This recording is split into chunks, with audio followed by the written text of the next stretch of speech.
we're going to run this open session really to introduce people to aspects of the program. There are two different courses. There's the MSc in Sustainable Urban Development, and there's the DPhil in Sustainable Urban Development. My name is Nigel Mady. I'm the co-director of the MSc with Patricia, and I'm also going to be the director of the DSUG program from the beginning of next year. Let me just get my colleagues to introduce themselves briefly. So Patricia is co-director of the MSc. Hi everyone, my name is Patricia Canellis. I am, as Nigel just said, co-director of the master's program, and I'm really pleased to be here and to hopefully answer all the questions you might have regarding the program. Pleased to meet you.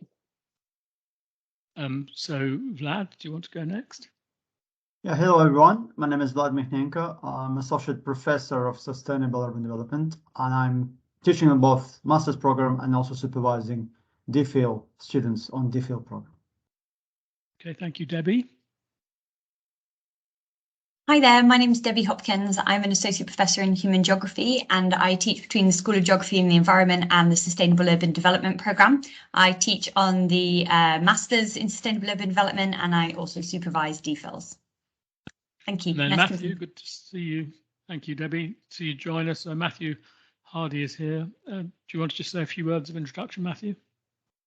Yes, hello everyone. My name is Matthew Hardy. I'm Senior Lecturer in Architecture and Urbanism at the Prince's Foundation and a Senior Associate Tutor at the Department of Continuing Education, and I teach on the MSc in Sustainable Urban Development.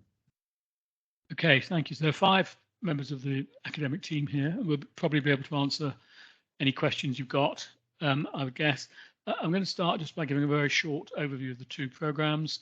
We can go into more detail on anything, but the main idea of this open event is for us to take questions and answer queries people have got. So it's not a question of giving presentations during this session. So 2 programs, as I said, in the Sustainable Urban Development sphere. Both of them are situated in the Department for Continuing Education at the University of Oxford. And the reason for that is because the programs are both part-time. So the MSc is 2 years part-time, and the DPhil is part-time. You can't take these programs full-time, and it takes between 6 and 8 years part-time. And they're both well-established programs. We're now entering the next group that joined the program in October next year will be our 14th cohort. The experience of students on both programs is that they're transformational programs. People change their outlook, their perspective, and their prospects if you're coming along for instrumental reasons to improve your career or your professional practice. So MSc, 2 years part-time, starts in October. And in the first year, there are 5 taught modules. Each of those modules is 1 week in the UK. And then in the second year, there are 3 taught modules, each of which is 1 week in the UK. And at the end of the second year, you also do a dissertation. Now, that's 8 modules in all over 2 years. 6 of them take place in Oxford, and 2 of them take place in London and are led by the Prince's Foundation. Matthew's the man that organises all that, really, along with, of course, the academic staff from Oxford.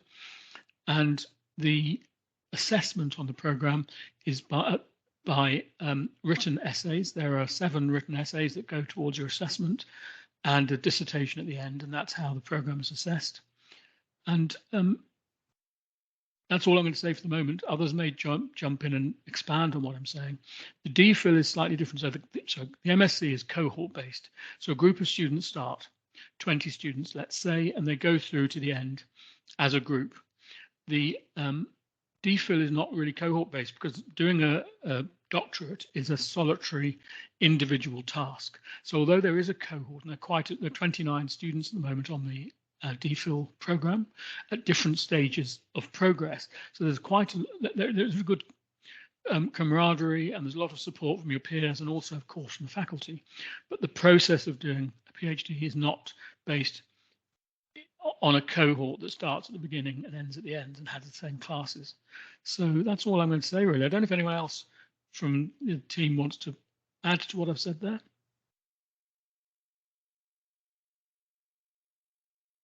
So I'm going to move then to questions. And what's tended to happen when we've done these before, if people ask questions, then we'll also explain other things, because it prompts us to explain things that the students are wanting, prospective students, of course, are wanting to find out about. So if you've got questions, either turn on your mic and speak, of course, or raise your hand if you know how that works in Teams. The little hand symbol either at the bottom or the top of the palette.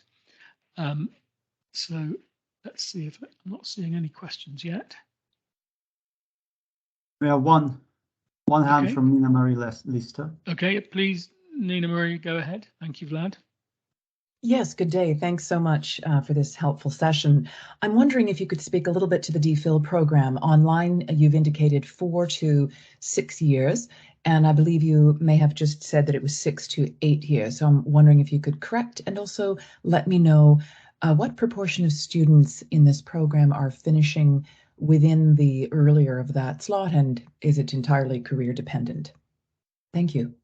Okay, I'll just answer the question about the time, and I'll hand over to someone else who might want to answer about progression. So the university regulations, I think, for a part-time DPhil it's a minimum of 4 years, but it's not expected that people will finish within 4 years. And I think that the guidance is that 6 to 8 years.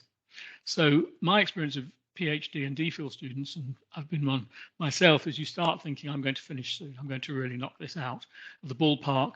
And while everyone else is taking 3 or 4 years full time, I'll do it in 2 years, which is the minimum regulation of 2 years. Over the many years I've been in the academic world, I've only met one person who's done their full-time PhD in 2 years. It can be done, but the likelihood is, and especially for part-time students, it will take longer rather than shorter. That's not to discourage you from setting targets and reaching them, but for part-time study on both programs, there are 3 sort of vectors in our lives. There's family, there's work, and then we add this study into those things. Those other things don't go away, and for some people they stay at the same intensity. And over a period of 2 years for the MSc, or 4 years, 6 years for the masters, lots of life events intervene, which mean you maybe don't finish it as quickly as you'd expected. Now, does anyone else want to add to that? Yes, I'll perhaps add a bit of my personal experience, because I also did my PhD in part-time, and I also intended to finish it as quickly as possible, not to cut any corners, but to move on and to get a job in academia. So initially I aimed for 4 years, and in the end I couldn't do it in 4 years, but I did it in 5 years, 5.5, along those lines. So I think it's good to aim to get it done quickly. Of course, then things take time, and as Nigel is saying, there's other things always going on. But overall, I think it's a very good idea to try and stick to, sort of the least time possible. Debbie. Thank you, Debbie. Yeah. Hi there. Yeah.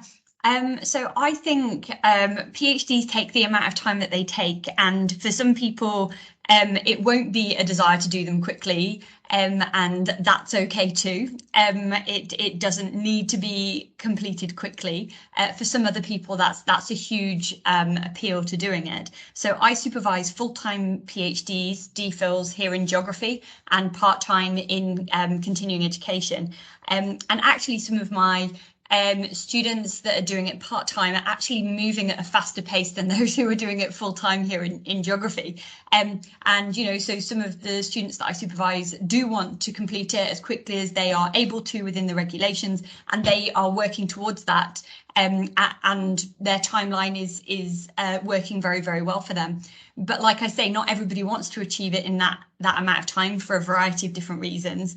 But part of your relationship with the supervisor is about discussing the time frame that you would like to complete it in, and supervisors giving realistic feedback on a timeline, and then together agreeing what we think is a sensible, workable timeline, and then monitoring it as you're moving through, seeing when milestones need to be reached and so on, and then readjusting when necessary. So we can certainly, we do work with our students around what they would like and how to achieve it as well. Okay, thank you, Matthew. Curse of Teams, Matthew, you're muted. Gee, you'd think I've discovered the mute button after so many years. Don't think you want to rush a PhD because it's a transformational experience and you need to let that happen. Indeed, on one of the other programs I teach on, which is full-time or part-time PhD, we often recommend that students start part-time to give them time for absorbing and thinking and reacting to what they're taking in. And so to reiterate what others have said, I don't think you should try to rush a PhD. It will take the amount of time it takes. Yeah, I think that's good advice from Debbie and Matthew. In terms of our current students, I don't think I have got any examples of people who've ploughed through and finished quickly. So the experience is that people take the time that's available rather than push forward. It's very individual. It's very much up to an individual how quickly they do it and how successfully they, how they get on. As Debbie said, it's a matter of planning it. So if that's answered, I'm going to go to the next person with the hand raised. Miles is the first hand that's been raised. So please go ahead and ask your question, Miles. Thank you. And thanks for taking time to answer questions. I have a clear area of study I want to pursue, but I'm interested in the DPhil program, not because I'm planning on an academic direction. I'm well established in my career, but because I have an area of knowledge that I'm interested in and I want to develop new knowledge in that area. And I wonder if you could talk a little bit about what kind of candidates the program is looking for. Is it a priority on developing academic expertise to contribute to that community, or if someone is interested in the DPhil program for more academic rather than career focused reasons, maybe you could just talk a little bit about what some of the priorities and needs of the kind of the selection of candidates looks like. Okay, does someone want to talk to that? I can jump in. Okay, please go ahead. Yes, I can jump in. Miles, thank you for your question. I think we have a selection of people from 20 odd people doing DPhil now. Some of them are interested in doing a DPhil and then continue as an academic and trying to find an university level job.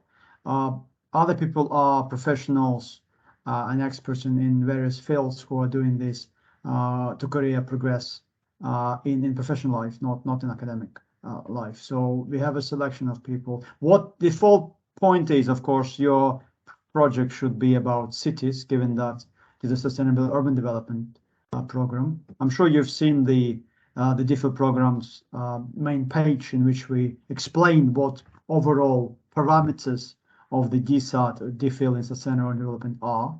I would recommend, obviously, as you have highlighted, to focus on the things that are dear to your heart and you want to do. I would not recommend people trying to fit in their DPhil proposal within the expertise of the members of the team, because that usually doesn't really work long term. If you're thinking about, say, up to 8 years of your DPhil life, doing that something that you're not really interested in will not be, that's not the road to success. Thank you. I think we welcome both people who want to pursue seeing it as a gateway to an academic career, and people who've got I'm going to say, more practical reasons. They want to find something out or make a contribution, which of course we all do when we're doing a PhD, but we also have other goals.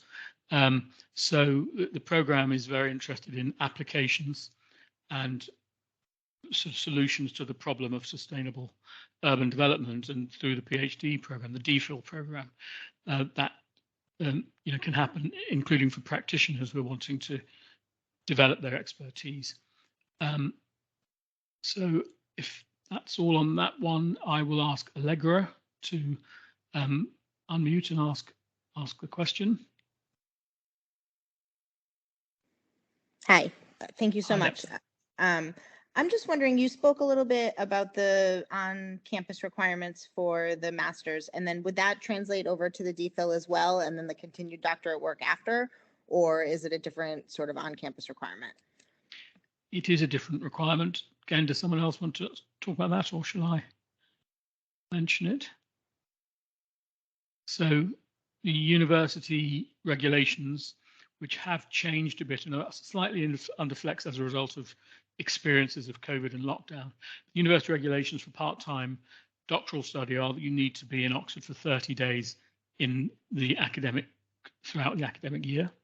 We organise that by having weeks, DSUD weeks, DPhil and Sustainable Urban Development weeks, where there are research seminars, where students present their work, where we explain methodological issues and so on. So that 30 days is largely, but not entirely, met by these organised weeks. So sometimes a student will come for one of these weeks, might be the first week of term, and stay on for 5 days or 6 days to use the libraries and other resources of the university. So it's not the same requirement for the DPhil, but it is an attendance requirement. So if that's answered that, I'm answering the hands I'm taking in order that they're raised, because a new feature in Teams, it gives me the number of when you raise it. So the next person is Alison. So please go ahead. Good. Thank you very much. This is my first time using Teams. Are you able to hear me? Yes, we can hear you. Thank you. Okay, good. Thank you. Yes. This builds on the second most recent question. So in our application process for the DPhil, it isn't necessary for us to identify someone within your current staff who might be interested in helping us through the process. I have someone local, I'm based in the US, and I have someone local who might be willing to help me initiate as a supervisor with my project proposal for the application process. But as far as someone who would guide me through on the Oxford side, I wasn't sure how that process would be selected. I think on the Oxford side, you have to submit your applications through the submission portal, fill in the form, provide the references, provide the necessary materials, i.e. the dissertation, the thesis proposal and such. We're not able to help you and guide you through the process because we have far too many applicants and far too many inquiries to deal with, limited number of staff. What you need to remember is that, as I already said, it is your DPhil project that you want to do, and hence you have to write it the way you want to do it. There will be no guiding or helpful advice on the front of the actual proposal. I think we are not able to suggest and provide you feedback before you apply, because we have to be fair to all the applicants. And hence, if you have 300 applicants, and I receive a lot of inquiries about the DPhil application process, I'm afraid I have to deal with them fairly. Certainly. So we should, but we are not encouraged to reach out to each of you as advisors ahead of time to try to mold our interests to identify one of you who might be interested in helping us. That comes later. It does come later. It's obvious that when you're choosing a DPhil or PhD program to apply to, you've got to make sure that your topic is in the areas of expertise of that academic group. But I'm afraid, as Vlad says, that at the University of Oxford, which is different in my experience to other places, you don't develop your relationship with the supervisor before you make your application. Matthew, you. Thank you. Thank you, Matthew. Were you Well, going to I raised my hand in accident, by accident. Okay. Okay. So I'll just So talk Debbie, a little bit about Debbie. Yeah, please go ahead. Thank you. Sorry, just very quickly. I just wanted to reiterate what Nigel said about kind of the pairing. So it's important that you have a topic that you really want to do, and that you have your idea for the PhD and the research.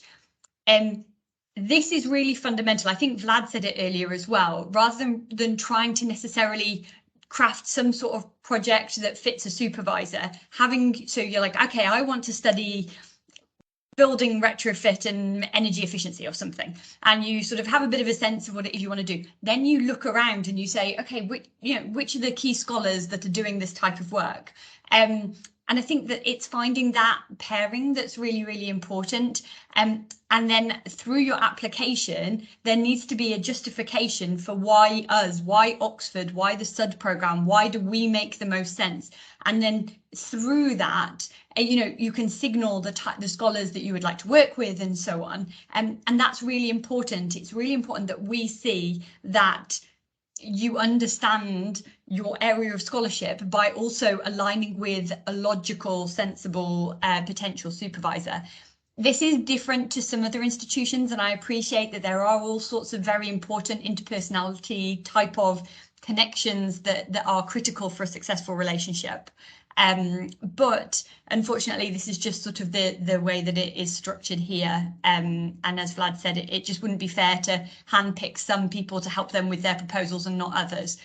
So it works well the way it is. But thank you. Yeah, Matthew.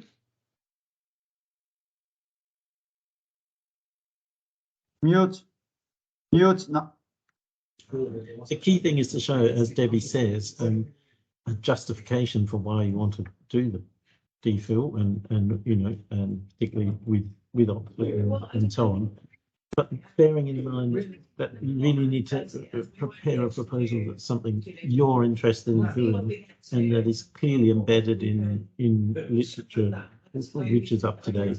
Because your idea might be a good one, but if it's not clearly building off an established literature and embedded in it and understanding where the forefront of knowledge is and how you'll be adding on to that, it's difficult for us to justify taking on, because that's part of the step, is showing that you can create a compelling proposal is part of the selection criteria, and we can't help you with that because that's the first hurdle we need you to jump over, if you see what I mean. You're muted, Nigel. Nigel, you're muted.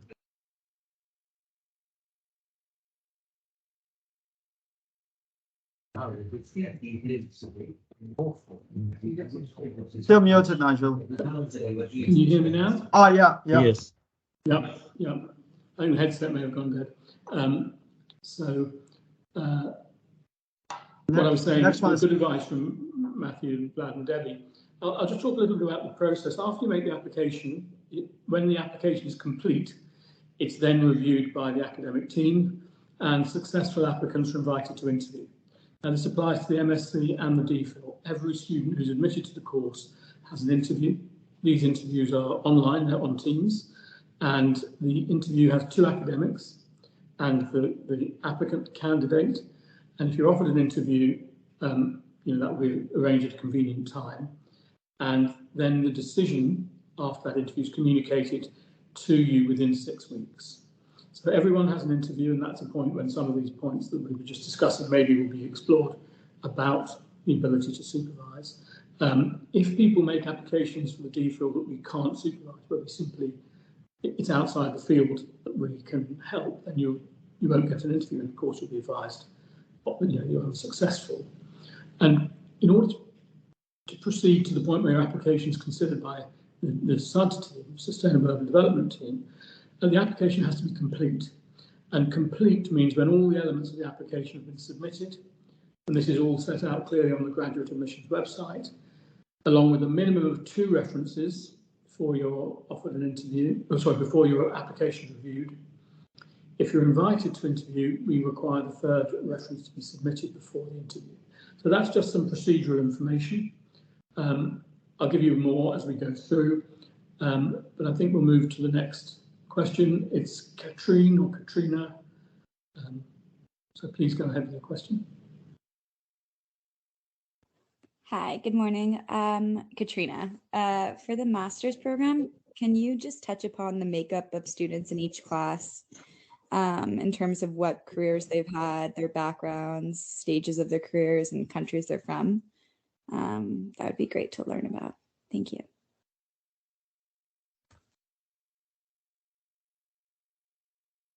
Muted again. You're muted. Is that working now?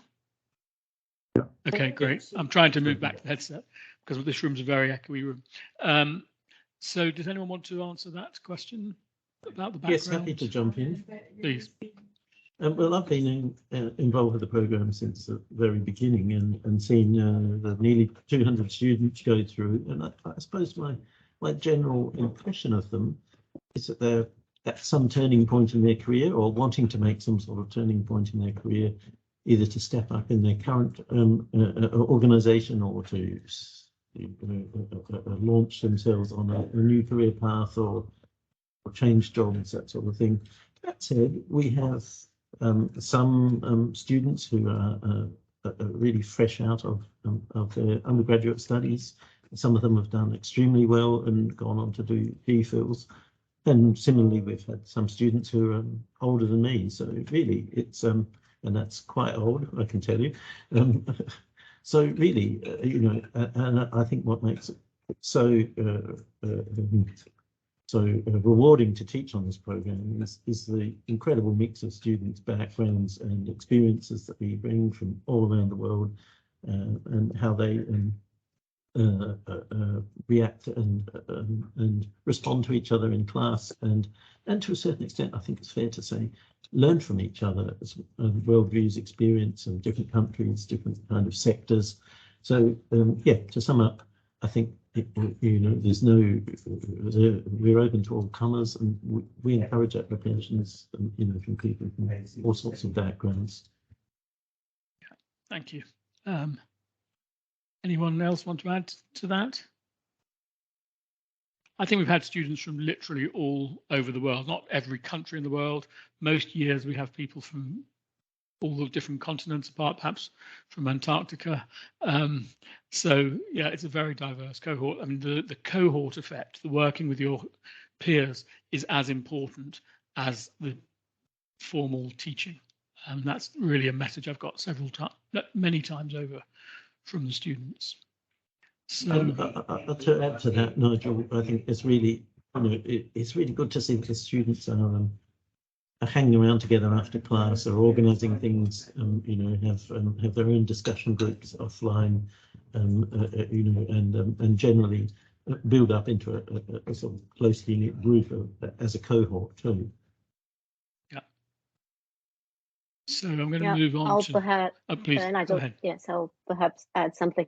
I think one of the really interesting things about our cohorts is that despite having different, coming from different backgrounds, countries, age ranges, they come with something in common, with a common interest: sustainable urban development. And then it's really interesting to see, sort of the intergenerational, inter-country people getting together, and as Matthew was saying, developing a friendship really outside class, but also be given the chance to exchange all these experiences from their own professional different backgrounds. It's a really rich opportunity to get to know a diverse range of people within a topic that, well, you are hopefully passionate about. Yeah, definitely. And the simple description global north, global south is far too simplistic to describe the subtleties and differences of interest and experience from people from around the globe. Some, of course, from the global south, some from the global north. Okay, I'm going to move on to the question from Felicia.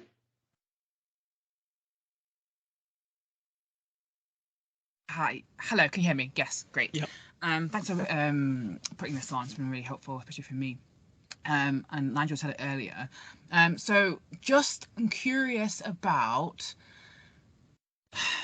so for instance, so like myself, I've done an MPhil in a topic that I'm really passionate about, but I'm currently working in a different field. Both of them kind of sustainable urban developments, but different fields. Now, how would that affect my application in terms of if I want to go back to what I studied in my MPhil, which is now different to what I'm working and doing now? What would you suggest that I kind of focus my research on? To be honest with you, both topics are really interesting to me, but what would you think be more successful? What I've studied and got a lot of my qualifications on, those topics and those areas, or what I'm currently working professionally in? That's one question. The second question is, what is the financial,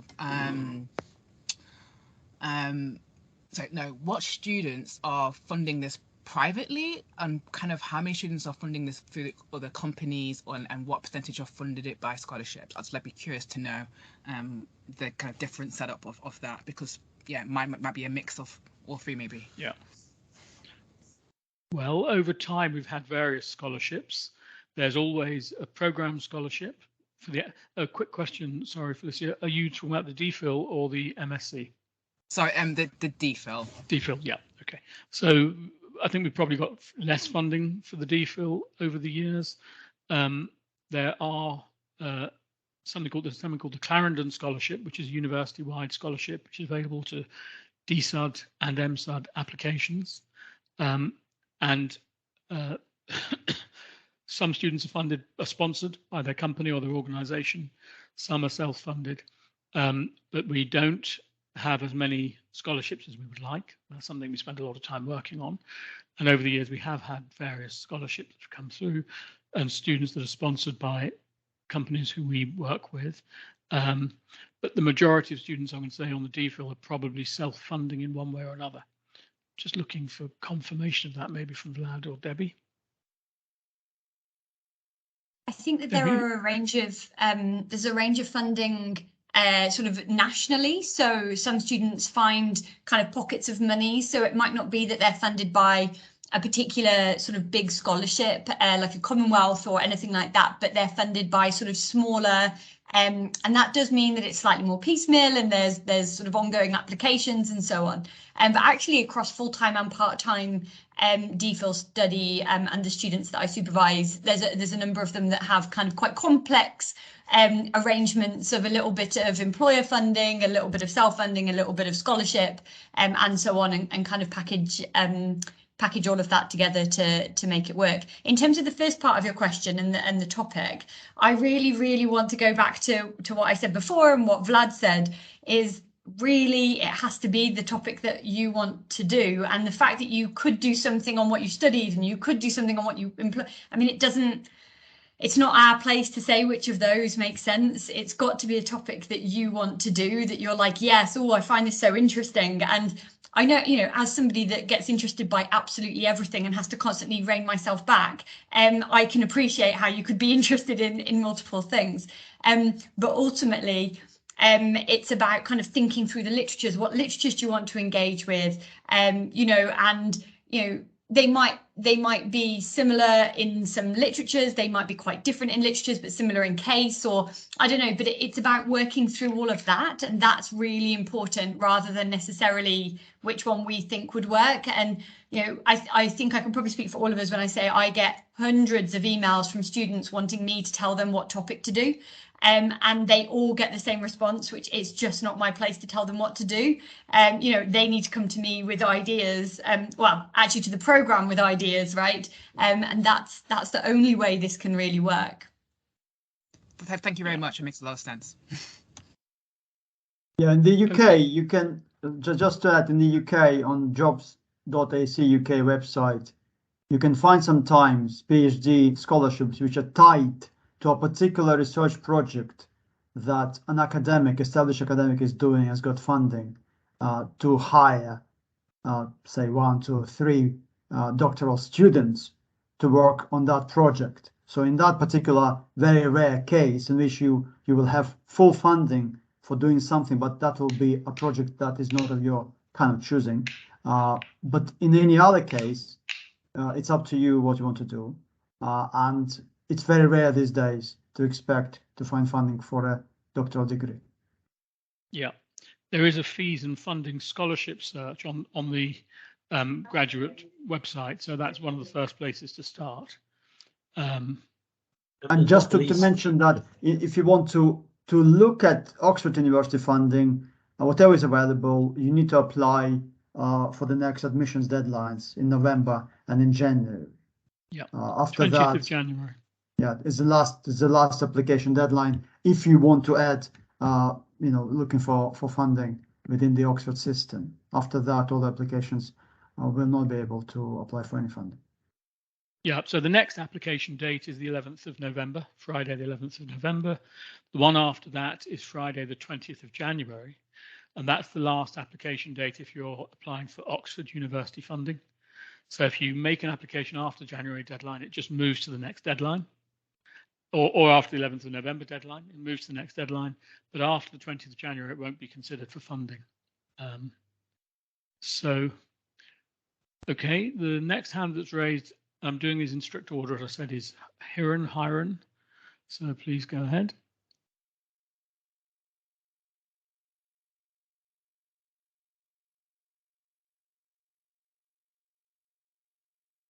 Dropped out. So next one is Nina Marie Lister. Nina, I think. yeah, okay, thank you. Hi, yes, thank you. And I appreciate that you've spent some time already speaking about the pairing between the doctoral advisor and the candidate. And I wonder, in the preparation of a research proposal for the application process, if we are able to, as you have suggested, link the research and literature to one of you in the continuing education department as a primary advisor, are there also others that we can see somewhere who are, as in the case of Dr. Hopkins, cross-appointed, particularly given that we know sustainable urban development is an interdisciplinary project, and we might be looking for people across the Oxford clusters with the potential for supervision. It's just not clear to me how we would know if they are linked to the continuing education program and the DPhil. Okay, Debbie, do you want to? Sure, I'm happy to. I'm the only person that's part of the SUD program that also has an appointment, an official appointment in another department. There are fewer. So we, in terms of the master's program, we reach out around the university, but they come in and teach in the programs, but they aren't officially part of the SUD program. There can be opportunities for supervision and advisors outside of our department. However, it doesn't actually happen that much. Now, just because somebody's not a formal supervisor doesn't mean you can't kind of engage with them, work with them. So one of the really beautiful things about Oxford, I think, is how open the departments are. So seminar series, all of the things you can engage with across the colleges and the university, different departments. There are lots of opportunities to reach out and to be in touch with and working with people across the university. So it tends to be that the supervision will happen from one of the people that you will find on the website that is employed by the Sustainable Urban Development Programme within the Department of Continuing Education, for continuing education, I should say. However, those sort of informal relationships can happen elsewhere. And we also have two milestones that occur within a DPhil, a transfer of status and a confirmation of status. These are really important milestones that happen through studies where two people outside of the supervisory team examine pieces of writing, and there's an oral sort of defense and an oral exam that happens where you meet with these two people who have read your work and so on. This is a really great opportunity as well to get formal advice guidance from people who are outside of your supervisory team. And very often they might sit outside of the SUD team. So there might be somebody within SUD and somebody outside of SUD. If there's a relevance in another department across the university, somebody that's working in something connected, sort of here in geography, we have lots of urban geographers, for example. It might be relevant for them at some point in time to come in as well. So we tend to use those mechanisms maybe slightly more than we do supervision. But yeah, that tends to be the way it works. I don't know if anyone has anything else to add. No, not really. The sort of the access to academics across the university is one of the great things, without it necessarily being a formal relationship. Yeah, just to add, we need to have a primary supervisor within the program, because if you're applying for a DPhil in sustainable development through this department, you need to have a supervisor in this department. So the secondary supervisor, or the second or third or fifth supervisor are not, they're optional things that happen sometimes with some students, but you need to have one supervisor at least, and that should be based in our department. Okay, yeah, that's a very good point. So I'm going to move on to Elena, who's got hand raised.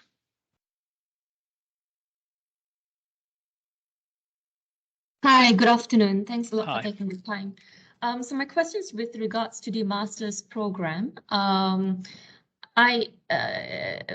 looking at a master's program piggybacking on one of the points that was raised earlier for a career switch, not a complete career switch, as my focus has mostly been on the national level infrastructure financing, but through this master's, I'm looking at pivoting more into the urban level infra financing. Now, my questions with regards to the application process, it requires us to list out the research question and also provide sample essays. So the first question is with regards to the research question, how clearly defined do you expect it to be? Given I'm looking at it as a way to pivot my career, I have a couple of research questions in mind, and I'm not sure if I just have to pick one and present one in the essay right now. So that's the first question. The second question is with regards to the sample essays. I finished my undergrad 13 years ago, and I did a master's 6 years ago. Can I use one of those essays as samples? They're not really related on urban topics. They're more related to, more macroeconomic climate change issues.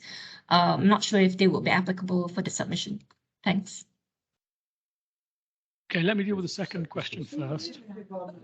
Let's see if anyone else wants to deal with the first question. I mean, I think your written work should needs to be topical. So my first question about 13-year-old essays is how topical they are.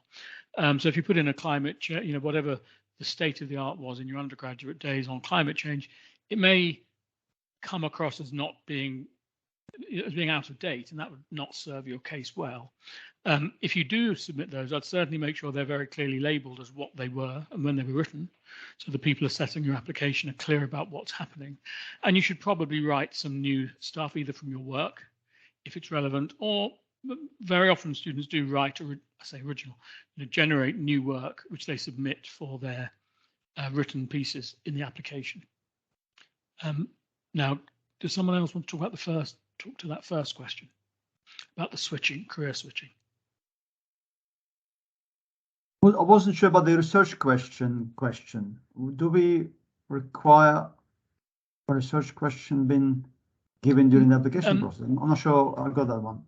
Somewhere in the graduate admission site, there is a question where people are asked to talk about what they want to research. Oh, okay. It's not critically important to your application. Let me say that. But okay, so effectively, as Nigel has pointed out, and it's fairly obvious on the admissions website, 34% of the degree in MSc in sustainable development is counted, is based on your MSAT dissertation, which is 15,000 word research project. And given that it is more than 1/3 of the whole mark, it is advisable for you to stipulate what kind of research you would want to do. If you are admitted to a master's program, you will have to do a dissertation project, and so thinking about it earlier is always a good idea. So I think it is within that context that research question arises. And then hence you might want to say, well, within the program, I would want to do an independent research project on this particular topic and explain why. Yeah, I haven't been involved in the interview process. I can't remember a time when the research proposal was a critical part of the interview. No. No, it's not. Let me deal with the first question about your experiences and you wanting to come into sustainable urban development. You may not have that experience. That's not a problem at all. We have some applicants whose experience and qualifications literally dovetail together with what we're doing, and they're wanting to deepen their knowledge. And we have some students who are wanting to find out about sustainable urban development, and the course plays and delivers to both those different levels. So that shouldn't put you off applying. And plenty of students come without a fully formed understanding of sustainable urban development. That's what the program is for. Does that answer it for you? Yes, it does. Thank you so much. Okay, thank you. Right, now we haven't at this moment got any other hands raised, but anyone who's got questions, just raise your hand. I've mentioned a couple of housekeeping points. One is about the application deadlines. So the next one's Friday, the 11th of November. If you put an application in after that, it automatically goes into the next deadline, which is 20th January. And then there's another deadline after the 20th of January, which is the 1st of March, 2023. And that's the final, what we call the set deadlines. But most courses, and certainly our course every year so far, has further, it remains open after this deadline. And if places are still available, so applicants should try and reach the formal deadlines, but if you come to it later, you can still make applications. The problem is that the open field, as it's called, after the formal date, could close quite quickly. So once the course is filled, you could find that your date for the submitting is comes up very quickly and closes quickly. So it could close with only 1 week's notice after the 20th of March. But those are the application deadlines. I've mentioned the process of review. You've got to have a complete application. And then if you're called for interview, you'll have an interview online. It's about half an hour, 2 academics, 2 of the people on our team, with a decision communicated within 6 weeks of the interview. Scholarship-wise, the Clarendon Scholarship is available to DSAT and MSAT students. There's another scholarship called the MSc Programme Scholarship, which is only available for MSc students and is available as 1 scholarship each year. The selection process takes place after you've been admitted to the programme.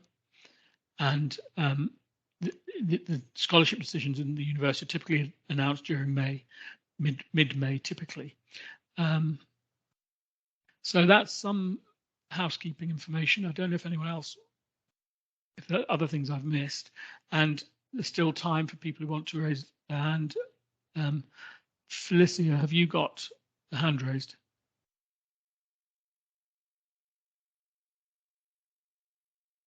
Or is that an old hand that I've missed before? No, I think it's a new hand. I thought so. There's definitely a new hand. I'm taking opportunity where I can. Go ahead.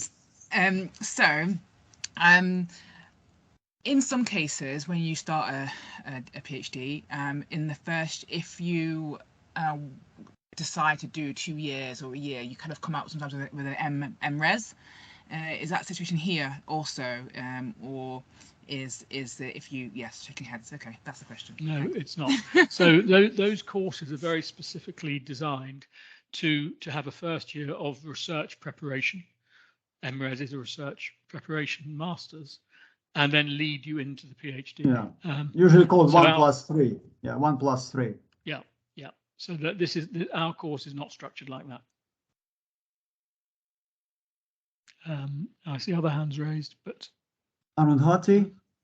Okay, go ahead. Arundhati Nath. I'm not seeing the hands raised now on the. I've got 2 hands, Arundhati Nath and then Hiren Chandarai. So please, I know I skipped you last time. Unmute your mic and ask questions. Arundhati, go ahead. Yes, am I audible to you all? Yes. Yes, so thank you for giving me the opportunity to ask. I have two questions basically. So first is regarding the DPhil course. Since you have people from such diverse backgrounds, even here I hear people from economics, from finances, and all of that. So would you be able to tell me if you have people like currently working on topics which are like very sociological? Like obviously economic sociology exists and everything, sociology can incorporate a lot of things, but like core sociological concepts, does this program include that? And also like include as in, I want to ask that if you have people who already are working on something like that. And also the second question is regarding the place of research. Like suppose if I am a part of this. I am doing a research on, suppose if I am from India. So if I want to work on a city which is, suppose in India, or I want to work somewhere in the UK. So regarding the research site, suppose if I have to work somewhere where I'm not living. So if I have to, visit that and work there and everything. So is there any funding available from the side of the university in order to do all the research related work, or is it self-funded by the student? Thank you. Debbie, did you want to answer that? Yeah, sure. I sort of had a question back to you. I'm not quite sure. When you were saying about core sociological concepts, I mean, are you talking about social theory there, or I wasn't quite sure. So, and is this related to the DPhil program? Is this DPhil research?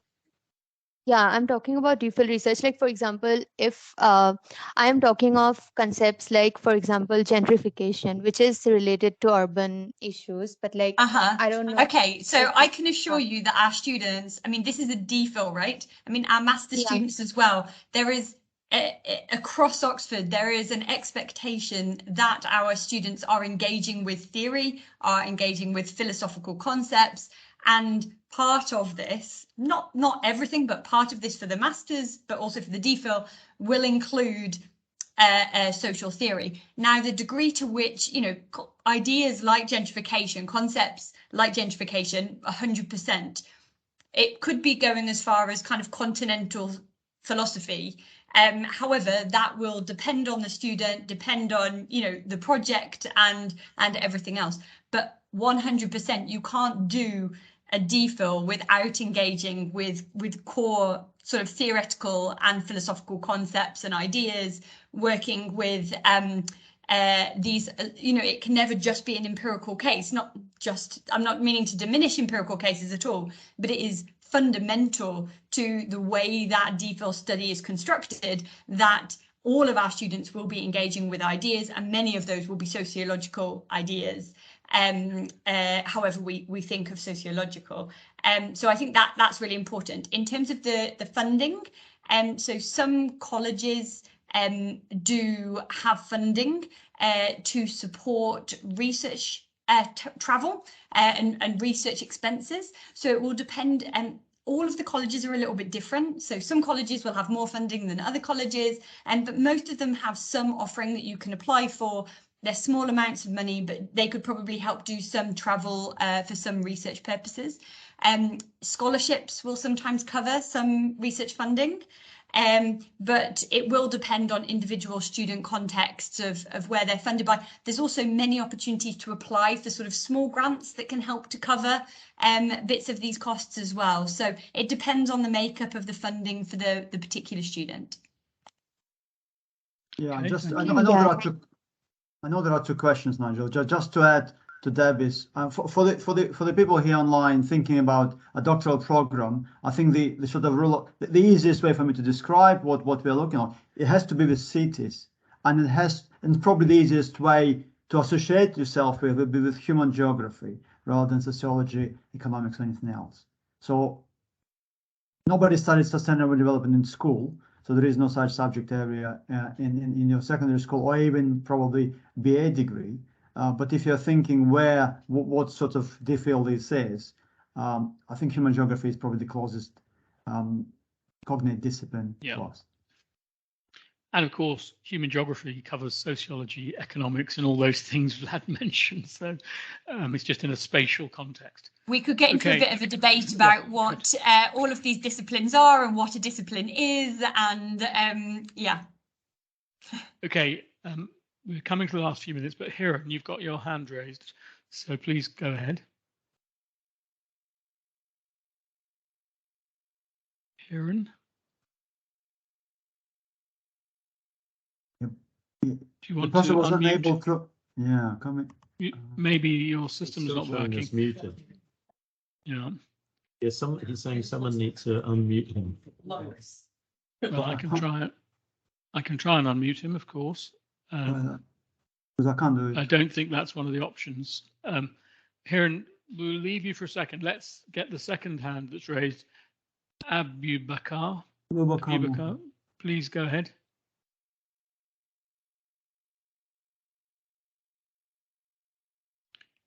Don't know if it's a technical problem or if it's taken so long for us to get around to you've moved on.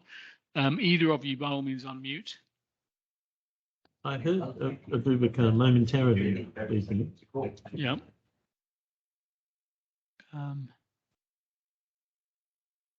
Three other people have raised their hands, so we haven't got long for questions. Anthony, do you want to try and unmute?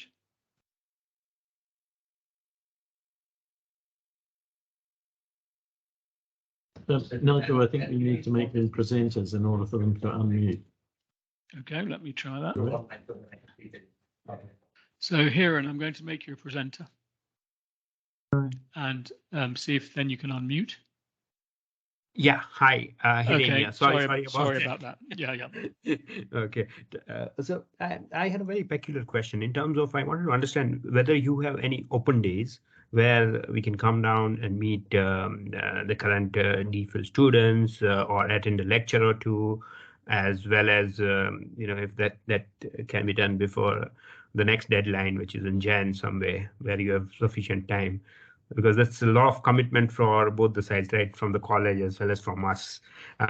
So it would really help to put perspective and write a good application. Yeah, I don't think we're certainly not going to do that before in this academic year, because the students are from all around the world. So this 70 or 80 students I've seen online at different times are not, they're not in Oxford or London and can pop in for an open day. So we haven't had that kind of session because it's not seemed practical for people to join it. I know some people could. So these open sessions, and there's another one on the 1st of February, are what we have as a way to find out more about the course. So and sorry about that. Yeah, and if somebody is say willing to travel to Oxford, do you encourage visit there? I live at Buckinghamshire, so it would be a good drive. Over a typical year, as course director, I might meet 2 or 3 students for a coffee if they find themselves in Oxford and wanted to just see the facilities and discuss the course. So shortish and informal meeting, yes, that does happen. The same thing here in London too. Yeah. Okay. Thank you. Okay. Right. So I'm not going to accept any. Thank you. I'm not going to accept any new raised hands. I need to make a presenter of Abu Bakar. So see now if you can unmute your microphone.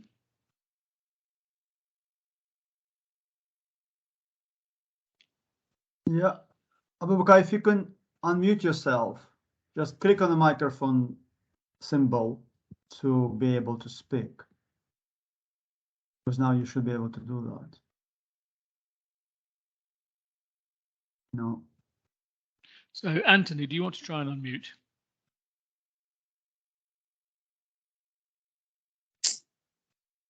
Okay. Abu Bakar, yes, go ahead. Okay. Hello. Hi. Hello, good day, sir. Hello there. Hello. What's your question? Hello, good day, sir. My name is Abu Bakar from Sokoto State, Nigeria. I would just like to ask questions if somebody can do his research on sustainable development, but not rather on urban sustainable development, but rather on any of the goals pertaining to sustainable development. e.g. on good health and well-being. Can that be accepted? If it wasn't in an urban context or a city's context, as Vlad had said, or what I would call slightly wider built environment context, then it might be there are different places you should do that research. I need to know more about it, I think, to answer that fully.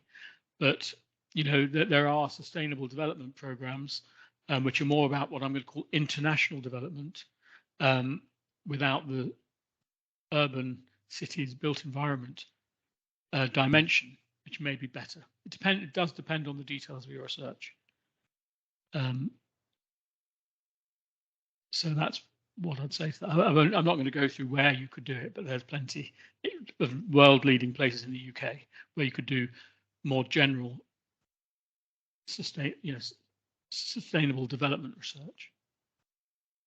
Can I just say very quickly, one of the really important things about putting together the proposals is really engaging with that urban theory. And when we were saying before about sort of explaining why us, like why this team, why the supervisor, and part of that is really showing through the literature that this is the right place to be doing that, and showing that sort of understanding of the topic you want to examine and the literature around it. It's not that you need to already be an expert in the topic, because obviously that's what you're applying to do. However, we do need that reassurance that you're quite convinced that this is the right team and that there's that fit. And really it's the sustainable urban development kind of piece of that there really needs to be something. However, we could, you know, all debate for a long time what sustainability is, what urban is, what development is, and it's that contested nature is what makes it very interesting for many of us. But you showing that the topic you are engaging with, why you think it's about sustainable urban development, however you're, you know, whatever literature you're drawing from to interpret that.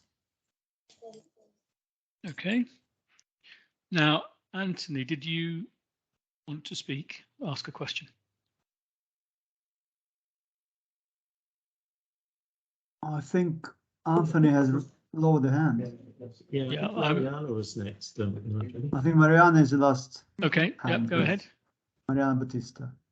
Hello, thank you for your time. I'm based in Brazil. I'm Brazilian, and I work for C40 Cities.